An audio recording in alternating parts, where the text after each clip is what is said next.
কবিতা আবৃত্তি কৰিবলৈ লৈছো। কবি ৰূপৱতীকা কবিতা। কবিতাৰ শিৰোনাম ইচ্ছা। আবৃত্তি কৰিবলৈ লৈছো মই কমলিকা সৰকাৰ। ইচ্ছা। হে স্নেহময়ী ঈশ্বৰ, হে দয়ালু মহেশ্বৰ, তুমি মহান।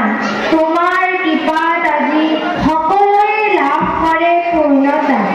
কেতিয়াবা বুজিব দিয়া নিজ পৰিচয়ৰ ৰাস্তা। কিছু পোৱাত মোৰ সফলতা, কিছু নোপোৱাত মোৰ বিফলতা। মানৱ সমাজত যি মোৰ পৰিচয়ৰ ৰাস্তা। অকণি অনুমাত্ৰ চকু দিছা যদিও প্ৰভু, তথাপিও আছে যে তাত অপাৰ শক্তি। যাবলৈ গোটেই বিশ্বৰ বুকুৰ গুণ গৰিমা। ভেদাভেদ